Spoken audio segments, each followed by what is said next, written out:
El rostro de esta niña es el de una reina, una fisonomía que uno tiene la suerte de ver, si acaso, una vez en la vida. Anselmo Prieto, el legendario fisonomista al que los grandes prohombres de la política y las finanzas buscaban en secreto, se tapó la boca para ahogar un grito de asombro. Había visto a una muchacha sin hogar, acurrucada en un rincón del mercado, y la visión lo había dejado petrificado. Con manos temblorosas, marcó un número en su viejo teléfono. Poco después, una veintena de Mercedes negros irrumpieron en las estrechas callejuelas del mercado, sembrando el caos y el silencio a su paso. ¿Qué había sucedido exactamente? Elena Vargas, de 15 años, vestida con un luto riguroso que parecía pesar más que su propio cuerpo, estaba arrodillada sobre el frío suelo de mármol del tanatorio. El retrato de su padre, enmarcado por una densa muralla de crisantemos blancos, se veía borroso, una mancha de color en un mundo anegado por las lágrimas. No era solo el retrato, todo a su alrededor se había disuelto en una acuarela de dolor. En la fotografía, su padre sonreía con una calidez que ahora, en su ausencia, se sentía como una cuchillada en el alma. Había llorado hasta desgarrarse la garganta durante 3 días y 3 noches, pero su padre no volvía. Había acariciado el frío cristal del marco hasta que sus dedos se entumecieron, intentando en vano sentir de nuevo el calor de su mano. ¡Ay, hermanito, hermanito mío! ¿Cómo has podido irte así? Tan pronto, un lamento desgarrador estalló de repente a su espalda. Era su tía, Isabel Vargas. La actuación comenzaba justo cuando los últimos invitados entraban para dar el pésame. Isabel levantó a Elena del suelo con un movimiento brusco pero teatral y la estrechó contra su pecho en un abrazo asfixiante. El perfume que llevaba una fragancia dulce y empalagosa, impropia de un funeral, invadió las fosas nasales de Elena. Mi pequeña Elena, tan joven, tan desamparada, pero no te preocupes, mi niña, tu tía está aquí. Te cuidaré como si fueras mi propia hija, no temas, susurró con voz quebrada por sollozos fingidos. Una lágrima caliente o quizás un líquido indistinguible de la pura teatralidad, cayó sobre el hombro de la muchacha. El abrazo de su tía era férreo pero frío, un caparazón vacío de afecto. «Qué mujer tan admirable, es un verdadero ángel», comentó una de las invitadas en voz baja. Acoger a la hija de otro de esa manera. Desde luego. En los tiempos que corren, no queda gente así. Acaba de perder a su hermano y su primera preocupación es su sobrina. Qué corazón tan noble, añadió otra. Los murmullos de admiración se apagaron mientras los invitados se retiraban. En el instante en que la puerta se cerró, la actitud de Isabel cambió con la velocidad de un relámpago. La empujó con brusquedad, como si se sacudiera algo sucio. «Ala, suénate esa nariz». «¡Qué asco, por Dios! La gente nos está mirando». Las palabras, tan crueles, parecían imposibles viniendo de la misma persona que la había abrazado con tanto fervor hacía apenas un segundo. Elena la miró aturdida, con los ojos anegados en confusión. La mirada que le devolvió su tía era gélida, un desierto de hielo. La farsa continuó sin tregua en los días que siguieron al funeral. Al volver a la que había sido la casa de su padre, un modesto piso en el barrio de Tetuán, Isabel se convirtió en la guardiana perfecta. «Elena, cariño, levanta. Te he preparado el desayuno», la despertaba cada mañana a las 7 en punto con una bandeja que parecía sacada de un anuncio. Un tazón de leche caliente, tostadas con tomate y aceite, y un zumo de naranja recién exprimido. Aparentemente una muestra de afecto y cuidado. «Come, come mucho. Tienes que reponerte. Si tú estás bien, tu tía está tranquila». Pero en cuanto Elena salía por la puerta para ir al instituto, la máscara de Isabel se desvanecía.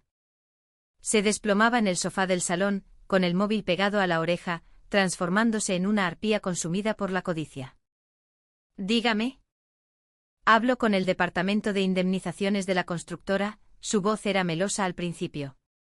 «Sí, quería saber cuándo se hará efectivo el pago por el fallecimiento, ¿cómo dice? ¿Que todavía están revisando la documentación?». El tono se agudizaba, convirtiéndose en un chillido. «Pero vamos a ver, un hombre ha muerto. ¿Qué papeles ni qué 8 cuartos? Necesito que agilicen esto. Que hay una menor a mi cargo, por el amor de Dios». Colgaba con furia y marcaba otro número al instante. Esta vez, la aseguradora llamaba para confirmar el importe de la compensación por accidente laboral, 250.000 euros. ¿Y cuándo exactamente se hará el ingreso? ¿En 20 días? ¿Es una fecha segura? Isabel miraba con avidez el calendario colgado en la pared del salón. Un gran círculo rojo trazado con un rotulador permanente rodeaba la fecha señalada. Cada noche antes de dormir contaba los días que faltaban, como un niño espera la Navidad, pero con una avaricia oscura en el corazón. Cuando Elena regresaba del instituto, la función comenzaba de nuevo. Hola, cariño. ¿Qué tal el día? ¿Te han dicho algo los compañeros? Fingía interés, simulaba preocupación, pero Elena no era tonta. Sabía que los ojos de su tía no la veían a ella. Miraban a través de ella, hacia algo lejano y tangible que ella no podía comprender del todo. Las 3 semanas que siguieron fueron un limbo extraño. No podía llorar la muerte de su padre en paz, pero tampoco podía dejarse engañar por la pantomima de su tía. Cada noche se aferraba a la vieja placa de identificación militar que su padre conservaba desde su servicio en Bosnia, el único vestigio tangible de su existencia. El frío metal entre sus dedos era lo único real en un mundo de mentiras. Y finalmente el día señalado llegó. Eran las 2 de la tarde de un martes lluvioso de noviembre. Isabel fregaba los platos en la cocina con una normalidad pasmosa. Elena comía en silencio un plato de lentejas, mientras la lluvia repiqueteaba contra los cristales. De repente un zumbido corto vibró en el bolsillo del delantal de Isabel. Sus manos se detuvieron. Se secó las manos con una prisa febril y sacó el móvil. Un único mensaje de texto. En el instante en que leyó las palabras en la pantalla, sus ojos se iluminaron con un brillo depredador. Ingreso realizado, 250.000 euros, indemnización constructora y seguro de accidentes. Releyó la cifra varias veces, contando los ceros. 500.000 euros. Sin lugar a dudas. Una sonrisa torcida se dibujó en sus labios, y sus ojos brillaron con una codicia casi palpable. Con pasos decididos, se dirigió hacia donde estaba Elena. Sus pisadas sonaban más pesadas, más firmes que de costumbre. Elena levantó la vista sorprendida, con la cuchara a medio camino de la boca. Parecía tan pequeña, tan frágil. Pero para Isabel, ya no era más que un estorbo, un bulto molesto del que debía deshacerse. ¡Clac! Le arrancó la cuchara de la mano con un gesto violento. Tía, ¿qué haces? Estoy comiendo. Como única respuesta, Isabel comenzó a retirar los platos de la mesa uno por uno. El cuenco de las lentejas, la ensalada, el pan, todo fue a parar al fregadero con un estrépito de loza y comida. El sonido de los restos de comida cayendo sobre los platos sucios resonó en la cocina. Elena la miraba con una expresión de incredulidad absoluta. Se acabó la comedia, niñata, siseó Isabel, su voz despojada de toda dulzura. ¿Qué quieres decir? Isabel golpeó la mesa con el puño. El dinero. El dinero ha llegado. La pasta que han pagado por la muerte de tu padre. 250.000 euros. El rostro de Elena se volvió blanco como el papel. ¿Qué dinero? Cállate, gritó Isabel, agarrándola del pelo con una fuerza brutal. La obligó a ponerse en pie. Elena gimió de dolor, pero a su tía no le importó. Escúchame bien. Ese dinero ahora es mío. Yo pagué el funeral de mi hermano, y te he dado de comer y un techo durante 3 semanas. Así que es mío por derecho. Pero ese dinero es para mí. Papá. ¿Qué sabe una menor como tú? Tu tutora legal soy yo, así que yo decido. ¿Entendido? Elena luchó por liberarse, pataleando inútilmente. La fuerza de un adulto era insuperable. Ahora haz la maleta y lárgate de aquí. Ahora que tengo el dinero, no tengo ninguna razón para seguir alimentando a un parásito como tú. Tía, por favor, no tengo a dónde ir. Isabel la arrastró por el pasillo hasta la puerta de entrada. Elena se aferró al marco de la puerta, resistiéndose con todas sus fuerzas, pero fue en vano. O me sueltas o llamo a la policía y digo que me has agredido. La puerta se abrió de golpe y una ráfaga de viento frío y húmedo invadió la casa. Fuera, la lluvia de noviembre seguía cayendo sin piedad. Fuera. Isabel la empujó al rellano. Elena tropezó y rodó por los pocos escalones de la entrada. Sus rodillas se rasparon contra el cemento, pero el dolor físico era insignificante comparado con la herida que se abría en su alma. Tía, susurró, levantando la vista.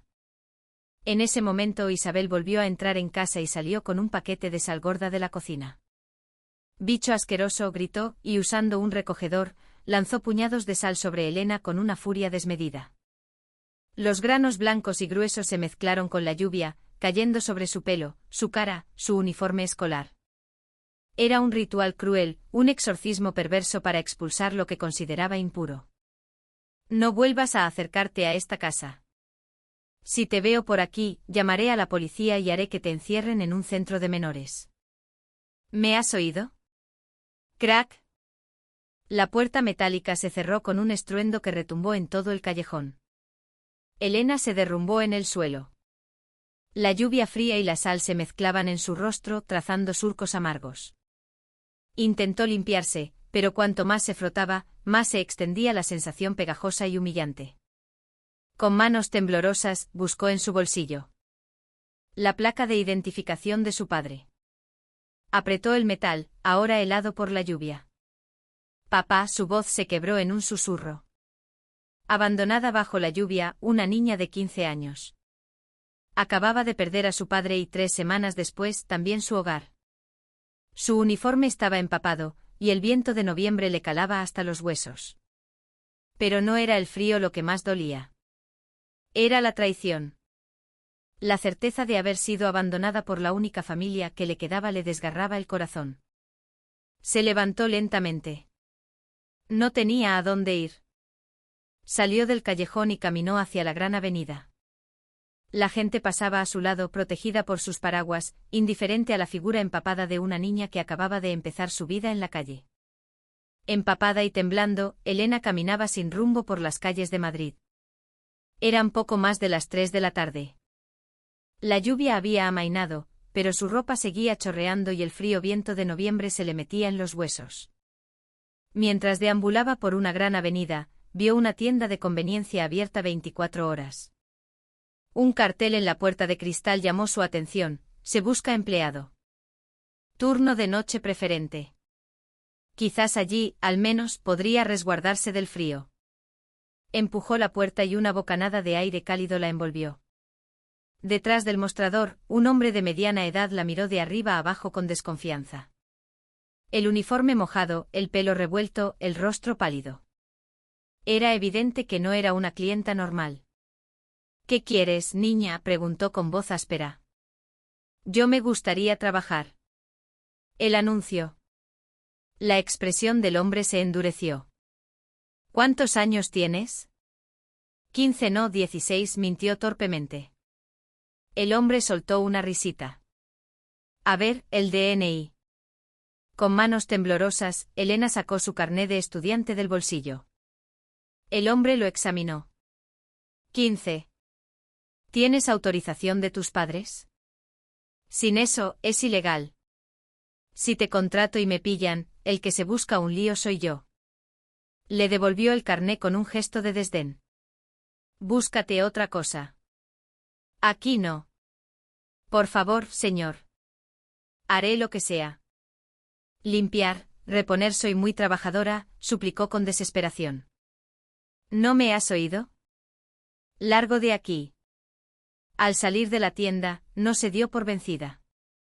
Dobló una esquina y vio un pequeño bar de barrio con un cartel que decía caldo casero de la abuela.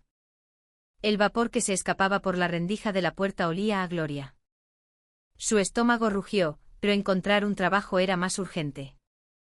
Buenas tardes, dijo al entrar. Una anciana que removía una olla enorme se giró. Hombre, una estudiante a estas horas. ¿Qué se te ofrece? Quería saber si necesitaban ayuda. Para fregar los platos o lo que sea. La cara de la mujer se llenó de apuro. Ay, hija.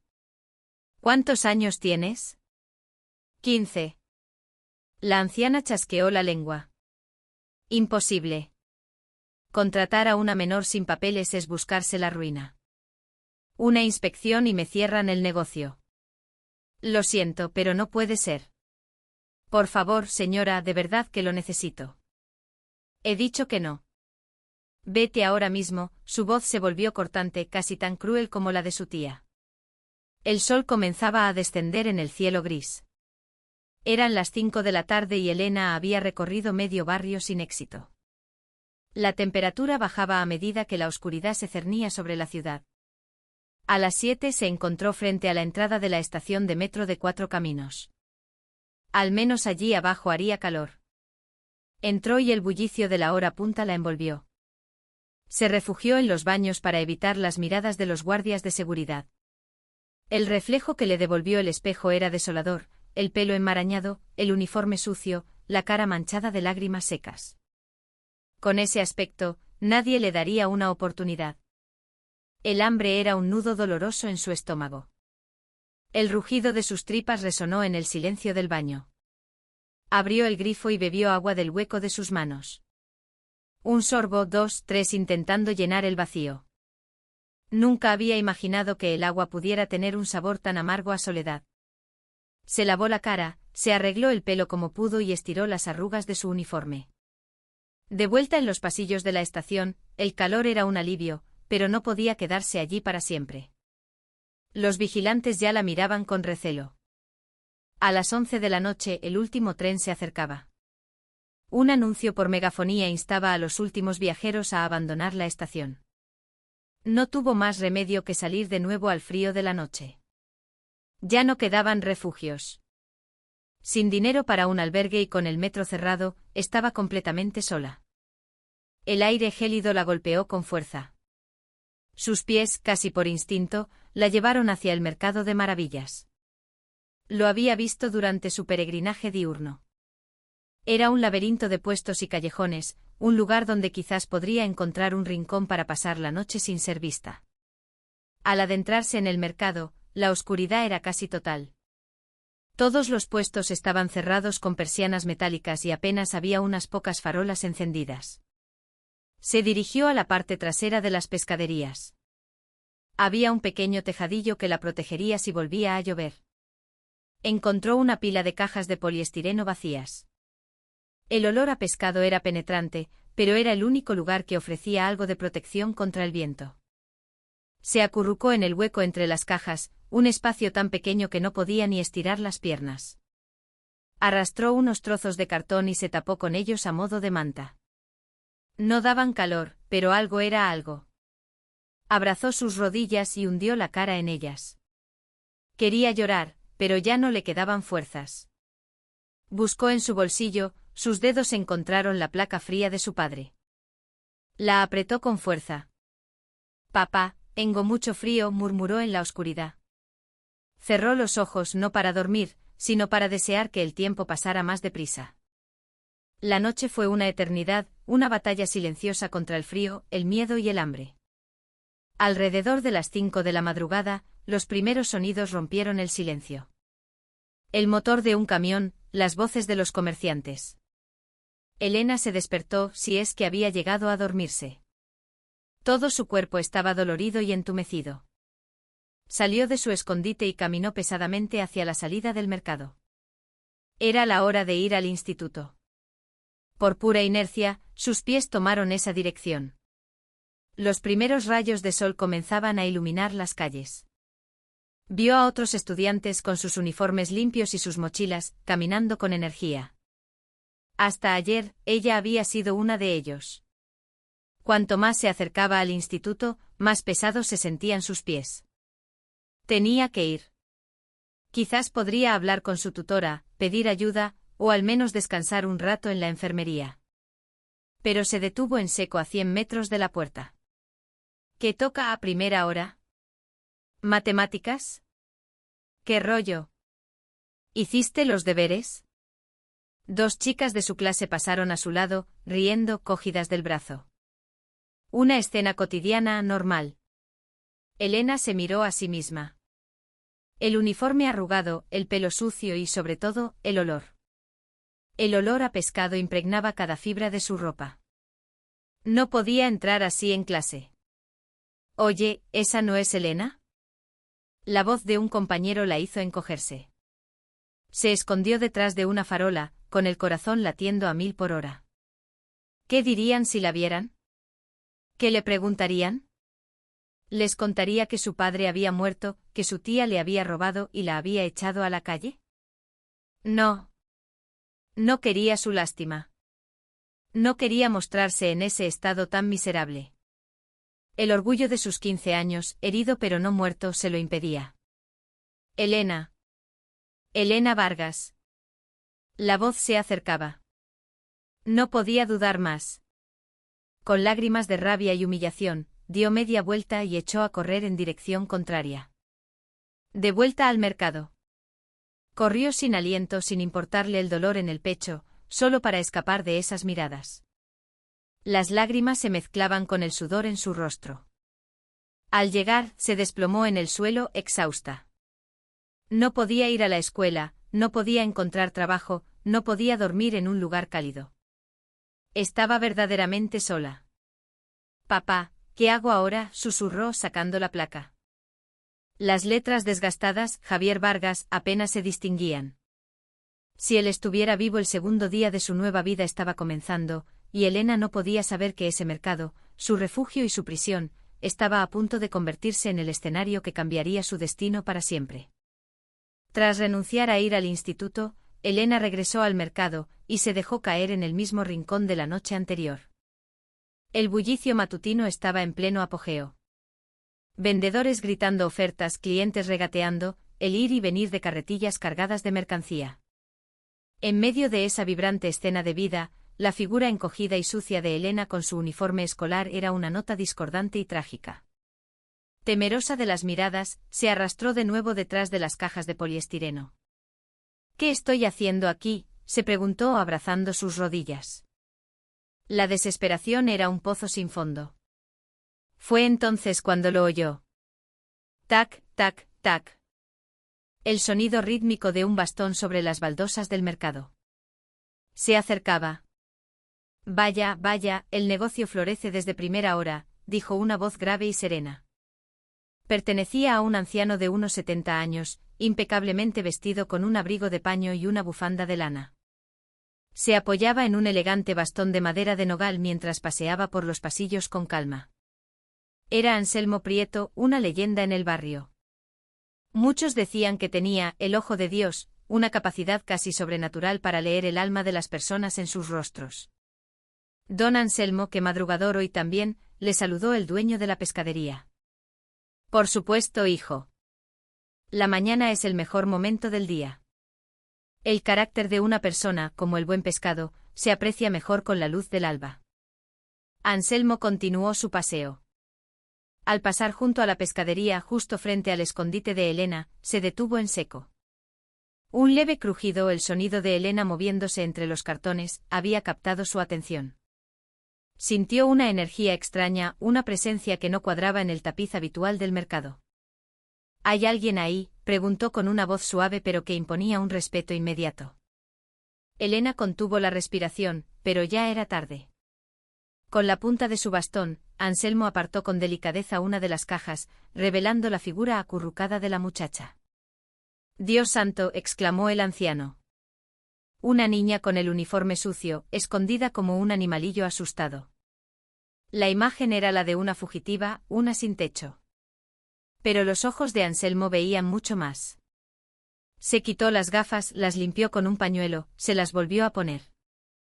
Repitió el gesto como si no pudiera creer lo que estaba viendo. Estudió el rostro de Elena y su ceño se frunció, no con desaprobación, sino con una profunda perplejidad.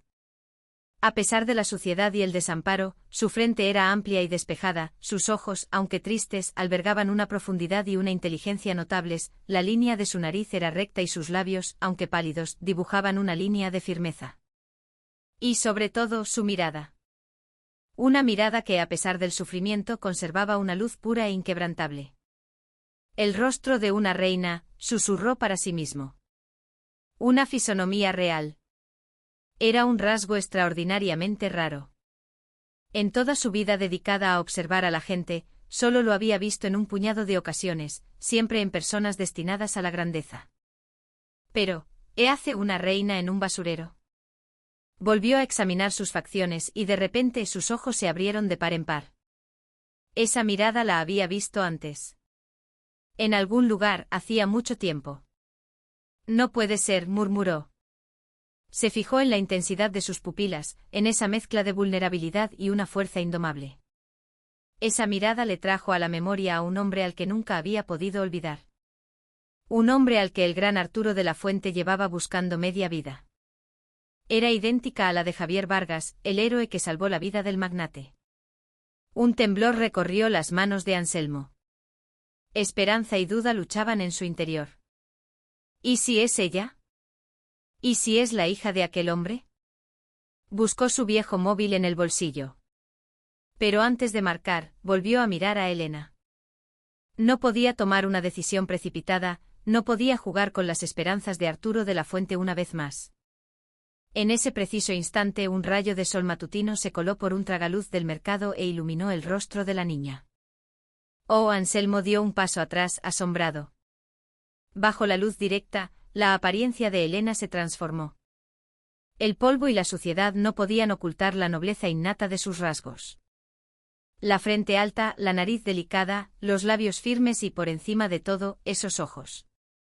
No hay duda. Es ella. No vaciló más.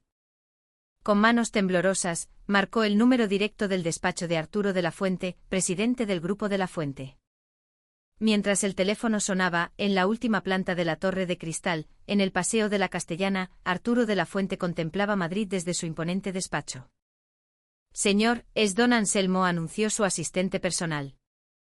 Arturo suspiró, un gesto cargado de décadas de cansancio, y cogió el teléfono.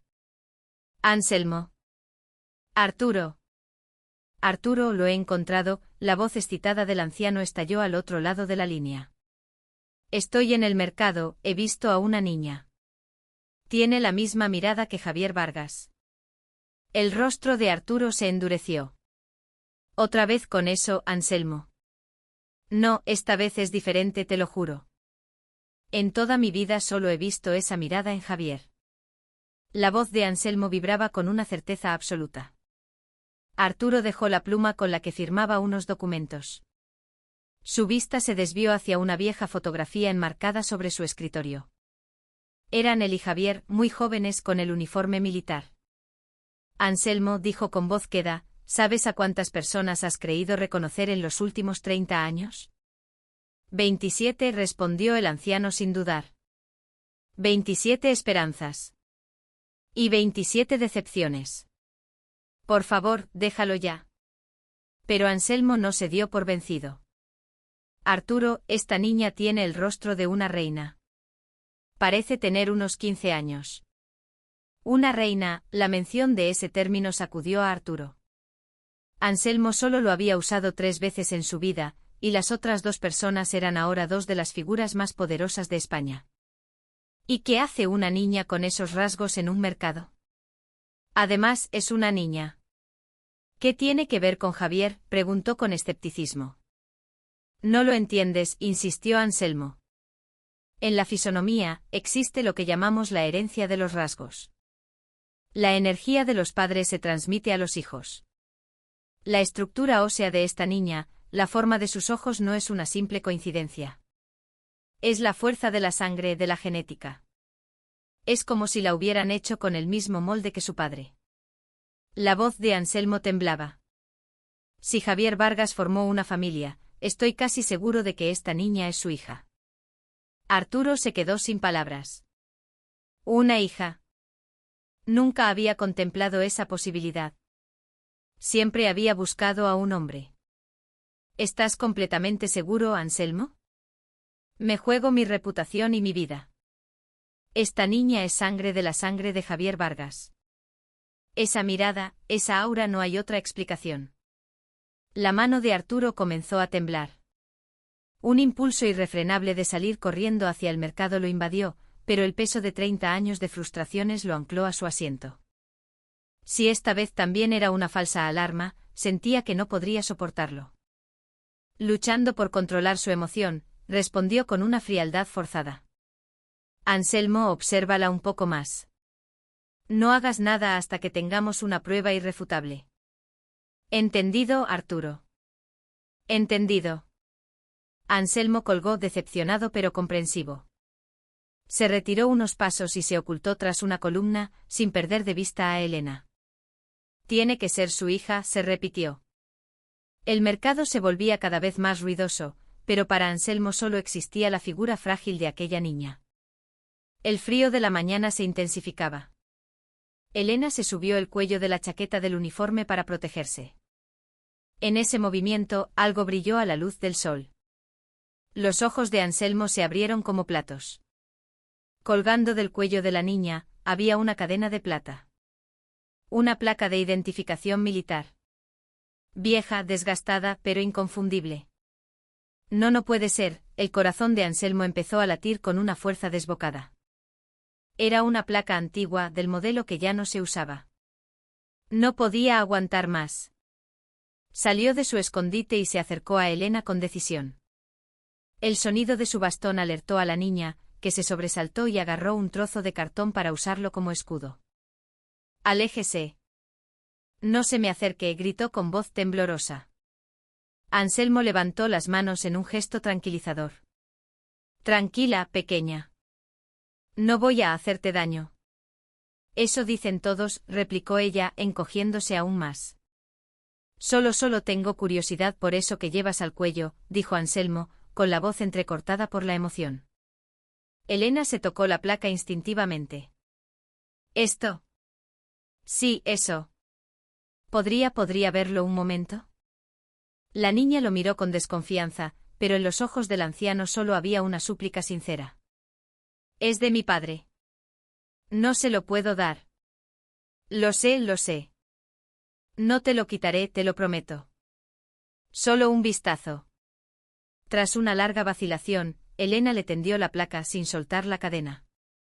Anselmo sacó unas gafas de leer de su bolsillo y examinó la inscripción. Las letras estaban gastadas, pero eran legibles. Javier Vargas. Un gemido escapó de los labios de Anselmo. Las piernas le fallaron y se desplomó en el suelo. «Señor». «¿Se encuentra bien?», exclamó Elena asustada. «Javier es él». «Es realmente él», balbuceó el anciano, tapándose la boca. «¿Conoce usted a mi padre?», preguntó Elena, con los ojos muy abiertos. Anselmo, en lugar de responder, se levantó como pudo. «Espera aquí un segundo, niña. Tengo que hacer una llamada urgente». Se refugió tras la esquina de la pescadería, con las manos temblando tanto que apenas podía sujetar el teléfono. «Marco». Arturo contestó al primer tono. «Arturo», la voz de Anselmo era un susurro ronco. «No me he equivocado. He visto la placa de identificación. Es la de Javier Vargas. Estoy seguro». Al otro lado de la línea se oyó un golpe seco, como si algo pesado cayera al suelo. «Arturo. ¿Estás bien?». Tras un momento oyó una respiración agitada. Era el sonido de la silla de Arturo volcándose cuando se había puesto de pie de un salto. ¿Qué has dicho?», la voz del magnate era casi irreconocible. «La placa de identificación de Javier. La he visto con mis propios ojos». «¿Dónde está esa niña ahora mismo?». «En el Mercado de Maravillas. Aquí, conmigo. No te muevas de ahí. No la pierdas de vista. Voy para allá ahora mismo. Que no le toquen ni un pelo. ¿Entendido?».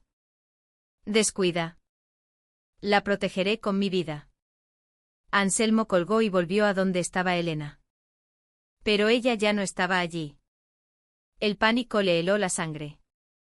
«Niña. Niña».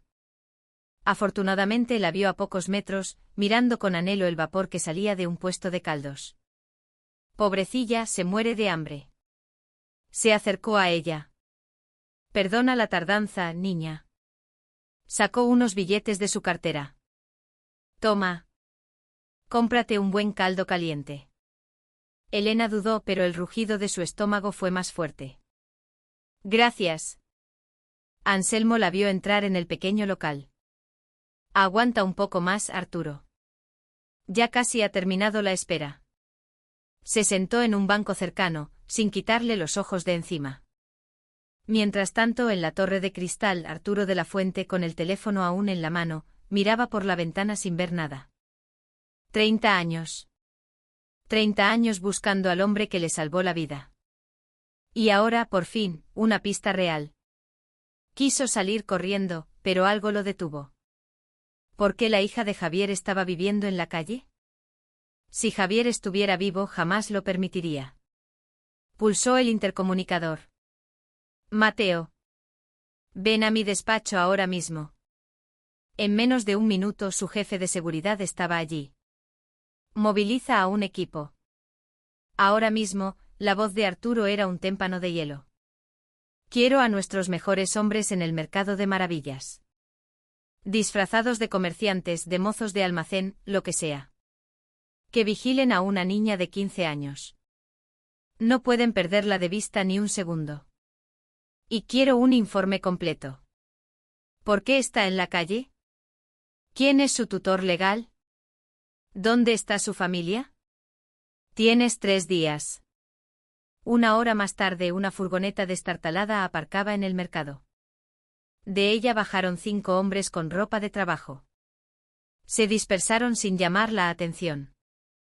Uno de ellos, fingiendo descargar cajas de pescado, vigilaba el puesto de caldos. Vio a Elena devorar el cuenco. Sacó un pequeño walkie-talkie. Objetivo localizado y bajo vigilancia. La red invisible de protección acababa de desplegarse. El equipo de inteligencia de Arturo trabajó sin descanso. A las pocas horas dieron con su identidad. Señor, la hemos identificado. Elena Vargas, 15 años. El nombre de su padre es Javier Vargas. El corazón de Arturo dio un vuelco. ¿Y él? ¿Dónde está Javier? Hubo una pausa. La voz de Mateo sonó sombría. Señor Javier Vargas falleció en un accidente laboral hace 3 semanas. El mundo de Arturo se vino abajo. 30 años de búsqueda para llegar tarde. ¿Y la niña? ¿Con quién vive? Su tutora legal es su tía, Isabel Vargas. Según los registros, señor, el día que la indemnización de 250.000 euros fue ingresada en la cuenta de la tía, esa misma noche Elena fue vista por primera vez en el mercado, sola y bajo la lluvia. Arturo apretó los puños con tal fuerza que sus nudillos se pusieron blancos. El dolor por la pérdida de su amigo se transformó en una furia helada. Quiero saberlo todo sobre esa mujer. Cada céntimo que ha gastado, cada llamada que ha hecho. Durante los 3 días siguientes, Elena encontró cada mañana, junto a su refugio de cartón, una bolsa con un bocadillo caliente y un batido. Por la noche aparecían mantas y un termo con sopa. No sabía quién era su benefactor, pero agradecía el milagro en silencio. Mientras tanto, el equipo de Arturo reunía un dossier que era una crónica detallada de la crueldad y la avaricia de Isabel Vargas. Al tercer día, Mateo entró en el despacho. Señor, tenemos toda la información. Y mañana la tía inaugura una tienda de comida preparada en el mercado. Una gran fiesta. Con el dinero de su hermano.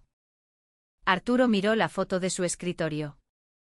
La sonrisa de Javier parecía pedirle justicia.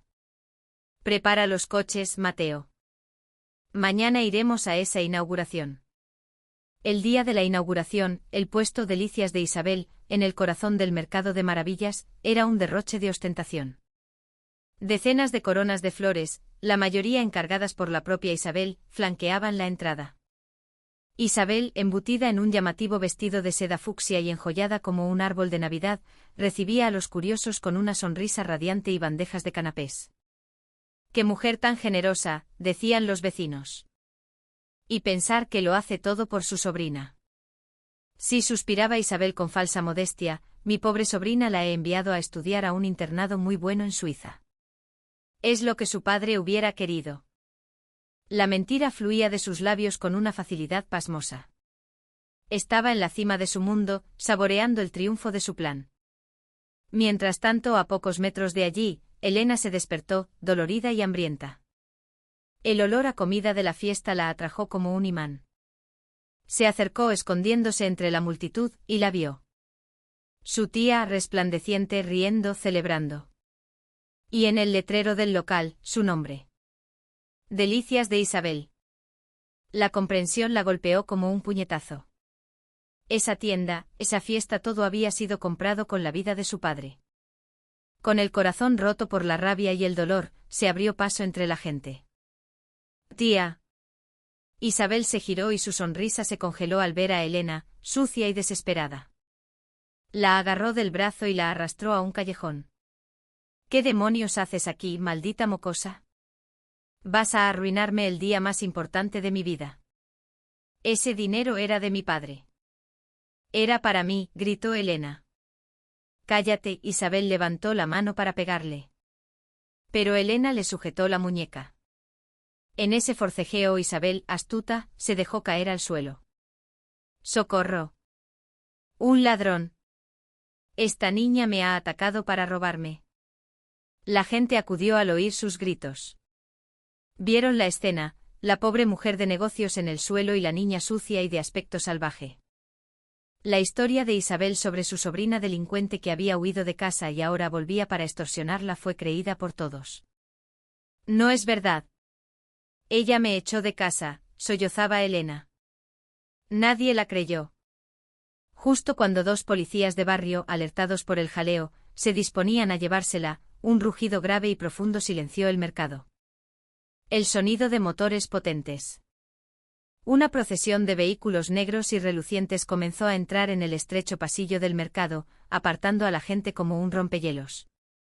20 Mercedes negros, escoltando a un imponente Maybach que se detuvo justo frente al puesto de Isabel. Las puertas se abrieron y un ejército de hombres con traje oscuro y pinganillo descendió, formando un pasillo. Del Maybach emergió Arturo de la Fuente. Irradiaba un aura de poder que silenció hasta el último murmullo. Caminó sin prisa, sus zapatos italianos resonando en el suelo, hasta detenerse frente a Isabel, que seguía en el suelo, ahora temblando de un miedo muy real. Arturo, sin decir una palabra, lanzó al aire un fajo de papeles que cayeron sobre ella como una nevada de vergüenza. Eran extractos bancarios, facturas de tiendas de lujo, el contrato de alquiler del local. 250.000 euros, dijo Arturo con una voz que, aunque baja, cortaba el aire. El precio de la vida de Javier Vargas. El dinero que usted gastó en bolsos, restaurantes y tratamientos de belleza mientras su sobrina, la hija de Javier, dormía entre cartones y comía de la basura. Señaló a Elena, que miraba la escena sin comprender. El asistente de Arturo, Mateo, entregó un dossier a los policías. Aquí tienen todas las pruebas. Malversación, abandono de menores, maltrato. No, es mentira, chilló Isabel, pero su voz se perdió en el murmullo de indignación de la multitud. Mi tienda, mi dinero, gritaba mientras los policías se la llevaban esposada. El mercado quedó en silencio. Arturo se acercó a Elena y, para asombro de todos, se arrodilló frente a ella, quedando a la altura de sus ojos. Perdóname, dijo con la voz rota. Llego 30 años tarde. Sacó de su cartera la vieja foto del servicio militar. Yo soy amigo de tu padre. Él me salvó la vida. Le contó la historia de la granada, de cómo la pierna herida de Javier, la misma que le impidió esquivar el camión, fue la herida que recibió para salvarle a él. Las lágrimas corrían por el rostro del magnate y por el de la niña. Tu padre fue el hombre más valiente que he conocido. Y yo no pude agradecérselo a tiempo. Pero te lo juro, Elena, pasaré el resto de mi vida cuidando de ti, como él me cuidó a mí. Ven conmigo. Ven a casa. Elena miró los ojos del hombre y en ellos vio el mismo brillo de bondad que recordaba en los de su padre. Asintió y por primera vez en semanas, una pequeña y temblorosa sonrisa se dibujó en sus labios. Arturo la levantó en brazos y la llevó al coche, dejando atrás el mercado, la miseria y el pasado. 20 años después, en una solemne sala del Palacio de Justicia, una mujer se ajustaba la toga negra. Era la honorable jueza Elena Vargas de la Fuente. Su rostro, ahora maduro, conservaba la misma nobleza que don Anselmo había visto años atrás. Miró un instante la foto que siempre llevaba en su maletín, 2 jóvenes soldados sonriendo. Uno era su padre biológico, el otro, el hombre que se había convertido en su padre en todos los sentidos que importan. El tribunal está listo para impartir justicia, dijo con voz firme. La hija de Javier Vargas, la niña con rostro de reina, había encontrado su trono. No uno de poder